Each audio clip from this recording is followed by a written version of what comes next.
Robot है, पीछे इंसान को रिप्लेस करके रोबोट लगा दिया। किसी इंसान की जरूरत नहीं पड़ती बल्कि यह फुल्ली ऑटोमेटिक है। इस रिक्शा पर बैठकर आपको सिर्फ उस जगह का नाम बोलना होता है जहां आपको जाना है और यह रिक्शा आपको ये रक्षा है। ये रोबोट लगाया है, पहले यहाँ पर बंदा लगा होता था रोबोट की जगह। कनेक्ट इंडिया का कोई मुकाबला नहीं है। हम इस टाइम इंडिया के पाँव के बराबर भी नहीं है। आईटी इंडस्ट्री की बात की जाए तो इंडिया इस टाइम लीड कर रही है और हम इंडिया से कोसों दूर हैं। नहीं वो आगे हमसे अच्छा, मुकाबला बिल्कुल नहीं कर सकते।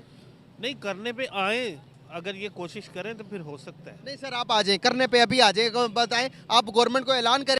बिल्कुल नहीं कर सकते क्योंकि इंडिया टोटल डिजिटलाइज हो गया है। मोदी ने ये वादा किया था कि मैं पूरे कंट्री को पैसों के बगैर बाजार में घूमने दूंगा, और आज आप देख सकते हैं कि बाजार में जो भी बंदा घूमता है उसके पास पैसा कैश नहीं होता, कार्ड होता है। वालेकुम अस्सलाम, कैसे हैं? वालेकुम अस्सलाम। कैसे हैं आप? बहुत ज़बरदस्त, आप सुनाएं। मैं भी जबरदस्त। नाम आपका? ज़ीशान इफ्तिखार। आपका नाम? नुमान अली। क्या करते हैं? मैं सॉफ्टवेयर हाउस में जॉब कर रहा हूँ। मैं भी सॉफ्टवेयर हाउस में जॉब कर रहा हूँ। अच्छा, ज़बरदस्त हो गया। बात करने का पर्पस आप लोगों से ये है, अगर मैं बात करूँ टेक्नोलॉजिकल एडवांसमेंट की बात करूँ, टेक्नोलॉजिकल एडवांसमेंट में बहुत सारी चीज़ें आ जाती हैं। आपकी आईटी आ जाती है, आपके किसी भी सेक्टर में ले लो, आईटी ही सबको अभी लीड कर रही है। क्या लग रहा है कौन सी कंट्री आ गया, पाकिस्तान, बांग्लादेश या फिर हिंदुस्तान? भाई इंडिया का कोई मुकाबला नहीं है। हम इस टाइम इंडिया के पाँव के बराबर भी नहीं है। आईटी इंडस्ट्री की बात की जाए तो इंडिया इस टाइम लीड कर रही है और हम इंडिया से कोसों दूर हैं।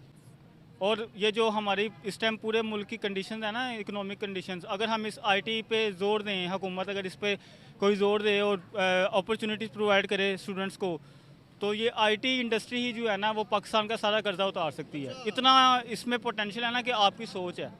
इंडिया $350 बिलियन कमा रहा है। इंडिया तो भाई, इंडिया का हमारा कुछ मुकाबला नहीं है। अच्छा, हाँ जी। कैसे देखते हो? आपके एक टाइम था कि जब हम कहते थे कि भाई हम उनसे आगे हैं, आप यहाँ पर भी थोड़ा सा किसी बंदे के पास भी जाओ, पूछो कि मुकाबला कर सकते हैं, कहेंगे हाँ हाँ भाई हम सबसे आगे हैं। भाई पाकिस्तान इंडिया के किसी भी शोबे में जो है ना इंडिया के मुकाबले नहीं है, किसी भी शोबे में। अच्छा, वहाँ की गवर्नमेंट एक अच्छी गवर्नमेंट है, हमारे यहाँ कोई गवर्नमेंट ही नहीं है, कोई स्टेबल गवर्नमेंट नहीं है। गवर्नमेंट कोई बनती भी है तो वो 3 साल के बाद जो है ना वो डिमोलिश हो जाती है। तो फिर कोई अब इंटरम गवर्नमेंट चल रही है, फिर इलेक्शन होंगे, फिर बेसिकली यहाँ पे कोई रूल ऑफ लॉ नहीं है। जब तक रूल ऑफ लॉ नहीं होगा तो ये मुल्क तरक्की नहीं कर सकता। आप समझ सकते हैं, हमने जब अपनी डिग्री कंप्लीट की, हमारे पास 100 ख्वाब थे कि यार डिग्री कंप्लीट की है, अच्छी जॉब मिलेगी, ये होगा वो होगा। कितने पैसे लगाए डिग्री पे? कोई 30-35 लाख रुपए लग चुके हैं हमारी डिग्री पे। आपको पता है प्राइवेट यूनिवर्सिटी से डिग्री करें, उनकी इतनी फीसिस हैं, और डिग्री करने के बाद जॉब लेने जाओ, भाई आप एक्सपीरियंस नहीं है, आप फ्रेश हैं, उनको पे कर देते हैं 15-20 हज़ार जो है ना इंटर्नशिप पे पे दे देते हैं और कहते हैं कि आए हमारे पास काम। 5 साल वो और पैसे अलग जाएगी और कहते हैं फ्रेश है। हाँ, तो जो अभी तक हमने एक्सपीरियंस किया ना, मैं तो अपने देखने वालों को यही कहूँगा कि भाई आप इंटर तक अपनी एजुकेशन कंप्लीट करें, उसके बाद आप कोई ना कोई स्किल सीखें। आईटी स्किल्स आपके हाथ में होनी चाहिए, आपको मास्टर होना चाहिए आईटी स्किल में। आप एक दफ़ा किसी के पास इंटर्नशिप करें 1-2 साल के लिए, आप उसके बाद इतने मास्टर्स हो जाएंगे कि आप घर बैठ के अपना काम करेंगे, फ्रीलांसिंग करेंगे।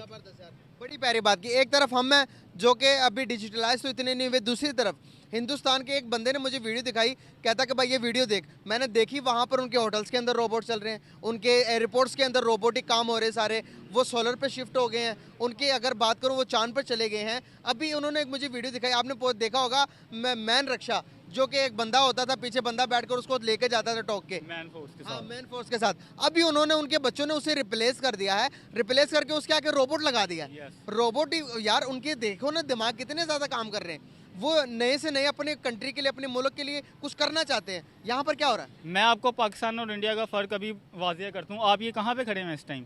जी, मैं जैन मंदिर के आगे खड़ा हूँ। ये क्या है? ये और मेट्रो स्टेशन मेट्रो ट्रेन है। ये इसको यहाँ पाकिस्तान में आए हुए कितना टाइम हुआ है? तकरीबन हो गए हैं कोई 3-4-5 साल हो गए हैं। इंडिया में कोई 2000 से जो है ना मेट्रो ट्रेन चल रही है, और इंडिया वो मुल्क है वाहिद दुनिया का जहाँ का सबसे लॉन्ग रूट जो है ना वो मेट्रो का लॉन्ग रूट है। पता नहीं कितने 250 किलोमीटर का, वो पता नहीं कितने शहरों को कवर करता है। दिल्ली से वो शुरू होता है और वो पता नहीं कहाँ कहाँ कवर करता है, और इतनी उन्होंने फैसिलिटीज़ दी हुई है ना अपनी आवाम को, और लेकिन पाकिस्तान में किसी चीज़ की कोई फैसिलिटीज़ नहीं है। सबसे बड़ा रेलवे ट्रैक भी इंडिया के अंदर बिछाया हुआ। और अगर मैं बात करूँ सबसे अच्छा निज़ाम भी उनके, पता नहीं, मैं तो उस दिन गिन रहा था कोई 10-15 तो उनके सिर्फ और सिर्फ ये Vande Bharat train, orange train, green train line, और पता नहीं कितनी कितनी ट्रेन लाइन से उनकी। लेकिन मैं यहाँ पे ये भी कहना चाहूँगा कि हम सिर्फ यहाँ पे बैठकर जो है ना गवर्नमेंट को जो है ना वो ब्लेम नहीं कर सकते, गवर्नमेंट को ब्लेम नहीं कर सकते, इंसान को अपने आप को खुद बदलना पड़ेगा। जब तक आप खुद को नहीं बदलेंगे तो ये गवर्नमेंट कैसे बदलेगी? आपने सुना हुआ है कि जैसे लोग होंगे वैसे ही हुक्मरान होंगे। आप देखें, आप एक्सेप्ट करें इस चीज़ को कि हम खुद लोग जो है ना बेईमान हैं। बेईमानी हम में कूट कूट के भरी हुई है। जहाँ यहाँ पर जो सच बोलता है, जो थोड़ी बहुत अगर कंपैरिजन करके इंडिया की बारे में बात करते हैं और वो हमसे आगे चलेंगे बताते हैं तो लोग कहते हैं कि ये गद्दार है, ये एजेंट है, ये तारीफें कर रहा है। जो हकीकत है भाई वो ना बताएं। रियलिटी को जो है ना फेस करना पड़ेगा। अगर आप वही रहेंगे ना कि हम पाकिस्तानी हैं, मुहब्बे वतन ये वो, तो भाई जहाँ पे हैं वहीं रहेंगे। अगर आगे बढ़ना है तो रियलिटी को फेस करना पड़ेगा। बहुत अच्छा लगा बात करके, thank you so much, Thank you very nice to talk with you यार, thank you so much bro, जबरदस्त। मैं BS इकोनॉमिक्स कर रहा हूँ। अच्छा, जबरदस्त इकोनॉमी के ऊपर पढ़ मेरा नाम मिर्दोस, मैं भी BS हिस्ट्री का हूँ, GC यूनिवर्सिटी से। रहे हैं। और इकोनॉमिक्स की अच्छी मज़ा आएगा आज बात करने में। क्या लगता है टेक्नोलॉजिकल लिहाज से कौन सी कंट्री आ गया, पाकिस्तान, बांग्लादेश या फिर हिंदुस्तान? जाहिर सी बात हिंदुस्तान आ गया टेक्नोलॉजी के लिहाज से। पाकिस्तान और बांग्लादेश तो मतलब कंपैरिजन में है ही नहीं, अच्छा, बिल्कुल नहीं है पाकिस्तान। क्यों? क्योंकि इंडिया को अगर देखा जाए, अगर मल्टीनेशनल कंपनीज जैसे कि गूगल को देखा जाए, ट्विटर को देखा जाए, जो भी टेक्नोलॉजिकल ऐप्स है सारे, सब के CEOs अगर देखे जाए सारे इंडियंस हैं तकरीबन। मोस्ट 80-90% सारे ये लोग हैं। और रही बात खला की बात रही, मतलब इंडिया आज अगर देखा जाए चांद पे इनके अपने खला अपने वो इसमें स्पेस में भेज रहे, और हमारे पाकिस्तान लोग आपस में अंदर एक दूसरे के लड़ रहे, ना हमारा कुछ हो है ना ये, मतलब इंडिया काफ़ी आगे है इस लिहाज से। अच्छा, क्या समझते हैं आप, क्या समझते हैं हिस्ट्री के स्टूडेंट होते हुए? हिस्ट्री तो पढ़ी होगी आपने पीछे आगे सारी, क्या लगता है कि सारी हिस्ट्री जितनी आपने पढ़ी है, क्या इस टाइम मौजूदा टाइम के अंदर क्या हमारा और इंडिया का मुकाबला हो सकता है? किसी भी सेक्टर की बात कर लें आप, कोई भी सेक्टर में मुकाबला कर सकते हैं? बिल्कुल नहीं कर सकते, क्योंकि इंडिया टोटल डिजिटलाइज हो गया है। मोदी ने ये वादा किया था कि मैं पूरे कंट्री को पैसों के बगैर बाज़ार में घूमने दूंगा, और आज आप देख सकते हैं कि बाज़ार में जो भी बंदा घूमता है उसके पास पैसा कैश नहीं होता, कार्ड होता है।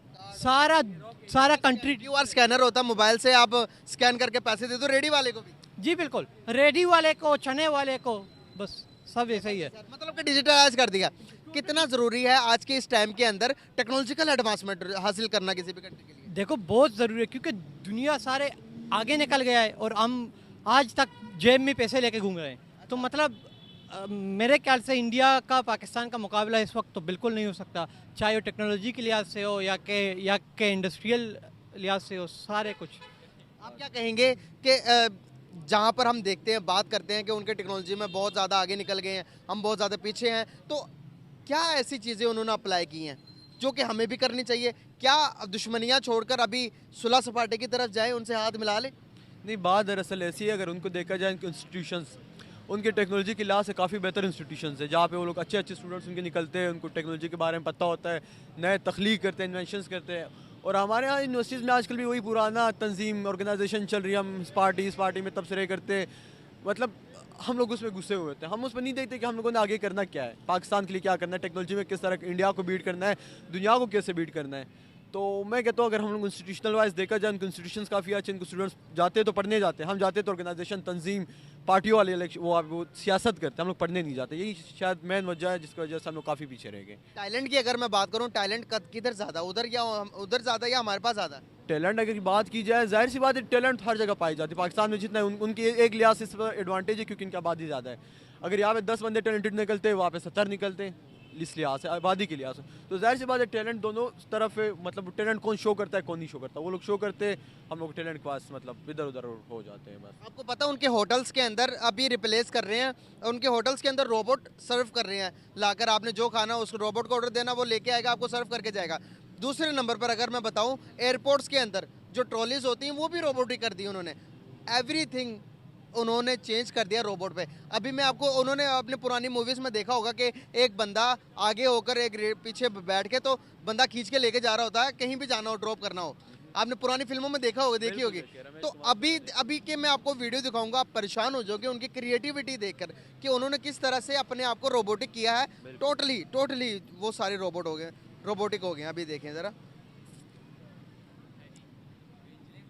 ये जा करो, लड़कों ने मिलकर सालों की मेहनत से ये क्या आगे, ये रोबोट है, पीछे इंसान को रिप्लेस करके रोबोट लगा दिया। किसी इंसान की जरूरत नहीं पड़ती, बल्कि यह फुल्ली ऑटोमेटिक है। इस रिक्शा पर बैठकर आपको सिर्फ उस जगह का नाम बोलना होता है जहां आपको जाना है, और यह रिक्शा आपको ये रक्षा है। ये रोबोट लगाया है, पहले यहाँ पर बंदा लगा होता था रोबोट की जगह। कनेक्ट कर हर चीज़ के दो एस्पेक्ट्स होते हैं, इसके प्रोन्स कौन दोनों होते हैं। अगर आग इधर देखा जाए ना, जिस तरह ए आया है आजकल, तो वो रिप्लेस करे इंसानों को, जिसकी वजह से हमारी जॉब जा रही है ना। अभी अगर ये रिप्लेस करे, गद्दा गाड़ी अगर कोई चलाता तो उसको रोज़ का वो मुनाफा करता था, रोज़ को कुछ कमाता था, घर के लिए लेके जाता था।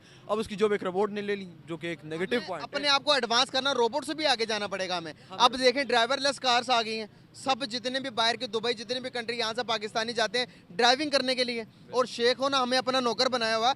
हमें अपने आप को इतना अपग्रेड करना पड़ेगा, अपने माइंड के सॉफ्टवेयर को इतना अपग्रेड करना पड़ेगा या नहीं, आप बताएं कि उनके मुकाबले रिप्लेस कर सकें हम हर चीज़ को। बिल्कुल कोशिश हमें यही करनी चाहिए कि हम उन्हें रिप्लेस करें, ना कि हम उनकी गुलामी करें कि यहाँ से सऊदीया जाए, वहाँ पे लोगों के कुलंग बेलचे मारे, उनके ड्राइवर बन के उनके काम करें। ये नहीं करना चाहिए। हम लोगों ने उनसे आगे सोचना है, आगे बढ़कर सोचना है। अगर वो हम लोगों को एज ए ड्राइवर इस्तेमाल करें, हम लोग कुछ ऐसे इन्वेंशंस करें ताकि हम लोग मजबूर ना हो जाके वहाँ पे हम लोग एक ड्राइवर का काम करें। क्यों ना हम कुछ ऐसा खुद करें ताकि हम लोग अपने पाकिस्तान में जॉब से अपना वो क्या कहेंगे आप इस बारे में? कैसे देखते हैं? एक टाइम था 80s के टाइम के अंदर, दुबई और मिडिल ईस्ट हमें कहता था कि भाई पाकिस्तान हमारा बरादर मुल्क है, लेकिन अब वहीं सारी फैसिलिटी, वहीं सारी इंपॉर्टेंस चेंज होकर वो इंडिया की तरफ शिफ्ट हो गई। थोड़े नज़दीक आ जाए, आप देखते हैं कि क्या वजूहत है कि इंडिया को अब वो उसने माँ बाप बनाया हुआ मिडिल ईस्ट ने। आप देखेंगे टोटल 70 से ज़्यादा सारा का सारा, दुबई को भी, सऊदी अरेबिया को भी, मिडिल ईस्ट सबको इंडियंस ने कवर किया हुआ। एक टाइम था हमारा राज था वहाँ पर, अब इंडियंस को वहाँ पर पूछते हैं क्यों? देखो दुनिया नचती है पैसे पे, जिधर पैसा वहीं पे सारे लोग जाएंगे। अभी इंडिया के पास ज़्यादा पैसे हैं, ज़्यादा फैसिलिटीज़ है, ज़्यादा टेक्नोलॉजी है, और टैलेंट को डिस्कवर कर रहे हैं और टैलेंट को पॉलिश भी कर रहे हैं। मेन चीज़ यही है, टैलेंट को पॉलिश टेक्नोलॉजी के ज़रिए कर रहे हैं। और पाकिस्तान में अगर टैलेंट पाया भी जाए, आप उसको पॉलिश नहीं कर सकते, क्योंकि वहाँ पे यहाँ पे वो फैसिलिटीज़ हमको मिल ही नहीं रहे। तो वहाँ पे जब टैलेंट ज़्यादा प्रमोट होगा इंडिया में, तो जाहिर सी बात है बाहर की कंट्रीज़ वहीं पे ही मतलब वो करेंगे ना। इस बात से एग्जांपल ले ले कि पीआईए एक टाइम होता था पाकिस्तान का टॉप इदारा होता था। कराची का एमिरेट्स एयरलाइन पाकिस्तान के 2 पीआईए जहाज लीज पे लेके गए थे। लीज पे लेके गए थे कि मतलब पीआईए से इंस्पायर हुआ करते थे। मतलब सऊदीया की जो अपनी एयरलाइन वो आप लोग बेचते थे, पायलट यहाँ से ट्रेन करके जाते थे कि लोग किस तरह वो करते ऑपरेट करते हैं। हमारी ऑपरेशन सी को आजकल टॉप के इदारे बन गए, टॉप के एयरलाइंस बन गए। और हमारे पीआईए देख ले, आज उनके पास पेट्रोल के पैसे नहीं, सारे तैयार हैं, उनके ग्राउंडेड है। एक किताब है वाई नेशंस फेल, उसमें राइटर यह कहता है कि जब हम अपनी इंस्टीट्यूशन को एम्पावर करते हैं तो आपकी कंट्री का अल लिहाज से डेवलप करता है। तो पाकिस्तान में सबसे जो कमी है वो इंस्टीट्यूशन के पास पावर नहीं है, उनके पास वो अच्छे दर्जा नहीं है कि वो फैसले कर सकें और मुल्क को तरक्की की तरफ ले जाएं।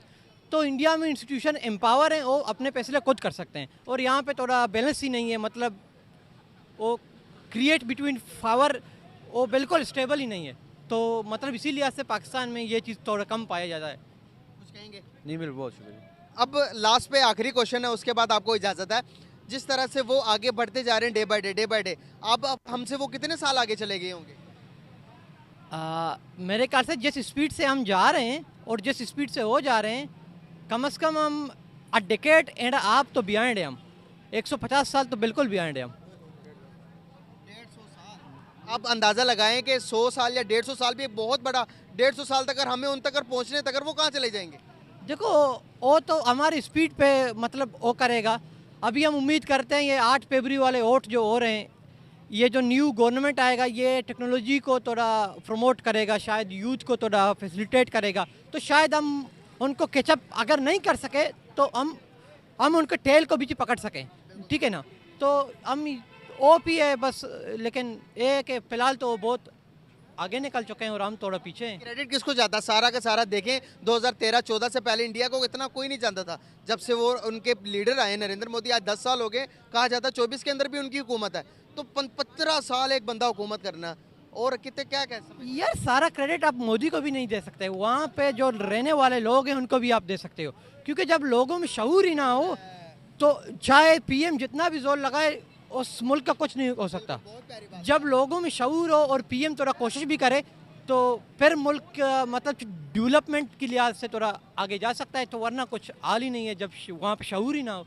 एजुकेशन सिस्टम पे हमारा फोकस करना कितना ज़रूरी है? क्या एजुकेशन सिस्टम के बगैर भी कोई कौमें तरक्की कर जाती है? देखो बिल्कुल कर जाती हैं। आज कल के दौर में फ्रीलांसिंग का दौर है, ऑनलाइन दौर है, ये सारे ऑनलाइन मार्केट्स का दौर है। लेकिन पढ़े बगैर तो आप इंग्लिश भी नहीं ना पढ़ सकते। देखो इंग्लिश पढ़ना तो लाजमी है, वो बात तो है, लेकिन ये बात नहीं है कि लाजमी है आपके पास बैचलर्स का डिग्री हो फिर ही आप कामयाब हो सकते हो। इंडिया में हम पाए जाते हैं कि कुछ ऐसे लोग, कुछ मैट्रिक पास लोग हैं वो लाखों कमा रहे हैं। क्यों कमा रहे हैं? क्योंकि उन लोगों ने स्किल सीखा है, उन लोगों के स्किल्स डेवलप हो गए हैं। क्यों? फैसिलिटी और टेक्नोलॉजी की वजह से, जो कि पाकिस्तान में नहीं है। बहुत प्यारी बात है कि यार आप लोगों ने, बड़ा ही अच्छा लगा जब दो पता लगता है ना, जब आप एजुकेशन किसी एजुकेटेड बंदे से बात करते हैं, कन्वर्सेशन होती है तो पता चलता है कि फैक्ट्स पे बात होती है। तो इन दोनों से बात करके मुझे पर्सनली बड़ा अच्छा लगा। Very nice to talk with you again man, बहुत शुक्रिया, थैंक यू सो मच। वालेकुम सलाम। सर कैसे हैं आप? अल्हम्दुलिल्लाह, शुक्र अल्हम्दुलिल्लाह। नाम आपका? एहसान अली। क्या करते हैं? मैं ब्यूटिशियन का काम करता हूँ। अच्छा, ज़बरदस्त हो गया सर। बात करने का आपसे पर्पस है कि क्या लगता है कि आपको टेक्नोलॉजिकल लिहाज से कौन ज़्यादा एडवांस कंट्री है? पाकिस्तान, इंडिया, बांग्लादेश, कौन है इन तीनों में से? इंडिया। इंडिया इंडिया ज़्यादा है? क्यों सर? उसकी क्वालिफिकेशन पे तवज्जो है। बांग्लादेश क्यों नहीं? बांग्लादेश तकरीबन वो क्राइसिस में जा रहा है। अच्छा, हाँ किस जी। चीज़ का क्राइसिस में जा रहा है? देखे ना कि कोई भी इंडिया का धावा जो है ना, हमला इंडिया में बोलता है ज़्यादातर। इंडिया का हमला इंडिया पे बोलता है? इंडिया का जो हमला है ना वो ज़्यादातर बांग्लादेश पे होता है। इंडिया का हमला बांग्लादेश क्यों? वो बहुत ज़्यादा पस्त है, गरीब मुल्क है, इस वजह से ना वो वैसे भी वो उसको एक्सेप्ट करने के चक्कर में कि ये हमारे हिस्से में आ जाएगी अभी। बांग्लादेश हमारे हिस्से में आ जाए। हाँ सर आप देखेंगे तो इंडिया जो है वो हर साल बजट निकालता, उस बजट के अंदर गरीब मुल्कों को भी हिस्सा देता, उसमें बांग्लादेश, श्रीलंका और बहुत सारी कंट्रीज भी शामिल हैं। दूसरी तरफ अगर आप बात कर रहे हैं कि बांग्लादेश की, आपने कहा कि वह क्राइसिस है, बांग्लादेश हमारी सोच से, आपकी सोच से भी ज़्यादा इस टाइम तरक्की कर रहा है। आप उसकी इकोनॉमी देखें, हमारी इकोनॉमी देखें, आसमान ज़मीन का फ़र्क है। बांग्लादेश के अंदर पाकिस्तान से सारी टेक्सटाइल उठकर बांग्लादेश शिफ्ट हो गई है। हाँ, ये- बांग्लादेश तो डेवलप कर गया सर, क्राइसिस का शिकार इस टाइम तो श्रीलंका भी रिकवर कर गया हुआ है। तो बात करने का पर्पस यहाँ पर यह है हमारा कि मैं आपको एक छोटी सी वीडियो दिखाना चाहता था कि उससे पहले मैं आपसे ये पूछूं कि भाई बताएं कि वहाँ पर टेक्नोलॉजिकल अगर एडवांसमेंट की बात करें तो क्या हम इंडिया का मुकाबला कर सकते हैं एडवांस टेक्नोलॉजिकल लिहाज से? नहीं, वो आगे हमसे अच्छा, मुकाबला बिल्कुल नहीं कर सकते? नहीं, करने पे आए, अगर ये कोशिश करें तो फिर हो सकता है। नहीं सर, आप आ जाएं, करने पे अभी आ जाएं, बताएं, आप गवर्नमेंट को ऐलान करें कि भाई हमने उनका मुकाबला करना है, तो कैसे मुकाबला? हम तो आज नहीं, शुरू से यही कह रहे हैं, लेकिन गवर्नमेंट को इस बारे में मतवज्जो है ही नहीं। सर आप मुझे एक बात बताएं, वो चांद पर चले गए हैं। गवर्नमेंट को तो अपनी पड़ी ही है, उनको अपनी सीटों की पड़ी है। आवाम के मुतालिक या टेक्नोलॉजी के मुतालिक उनको कोई एहसास ही नहीं इस बारे में। सर मेरी बात सुने आप, मैंने वहाँ पर देखा उनके होटल्स के अंदर रोबोट काम कर रहे हैं। जापान के अंदर आपने सुना होगा कि भाई होटल्स पर रोबोट्स काम करते हैं वेटर की जगह। इंडिया के अंदर रोबोट्स काम कर रहे हैं। इंडिया के अंदर जो पहले एक रेडी होती थी जिसके पीछे बंदा खींचता था, जी हाँ। अब उन्होंने भाई वहाँ पर मोटर लगा दिया, वहाँ पर रोबोट काम कर रहे हैं। अभी मैं आपको बताऊँ कि भाई वो अपने एयरपोर्ट्स के अंदर मोटर, वो रोबोट्स लगाकर रोबोट से काम ले रहे हैं। आप अंदाज़ा लगाएं, उनकी डेवलपमेंट चेक करें। आपको मैं इसी बार एक वीडियो दिखाता हूँ। अब मैं आप समझ रहे हो कि ये बंदा शापर छोड़ रहा है, नहीं, लेकिन मैं आपको रियल में वीडियो दिखाता हूँ, सब्र करें आप। अब भाईजान ये देखें, टेक्नोलॉजी है हमारे इधर। टेक्नोलॉजी के अलावा मैं एक लोकल काम करने वाला बंदा हूँ, हाँ जी, मैं गवर्नमेंट एम्प्लॉयमेंट नहीं हूँ। मैं जॉब की तलाश में मारा फिर रहा हूँ। जी। अच्छा, जॉब नहीं है अभी? नहीं, अच्छा, जॉबलेस हैं अभी आप? जी हाँ। अल्लाह माफ करे यार, अल्लाह मसला- ताला आपको बहुत अच्छी जॉब दे। मसला इस बात आप किस का चीज़ में एक्सपर्ट है? मैं ब्यूटिशियन में हर चीज़ कर लेता हूँ। अच्छा, तो यहाँ पर स्कोप मिल रहा है आपको उस तरह का? नहीं, मैं तो पहले एक ब्रांड पे काम कर रहा था, वहाँ पे था अच्छा, अच्छी सैलरी, बोनसेस वगैरह, एक्टिविटी, हर चीज़ जो ना। तो वहाँ से छोड़ दिया कि निकाल दिया उन्होंने? नहीं, वहाँ पे मेरा झगड़ा हो गया। झगड़ा हो गया था, तो अब बाहर अप्लाई कर रहे हैं कहीं या इधर ही?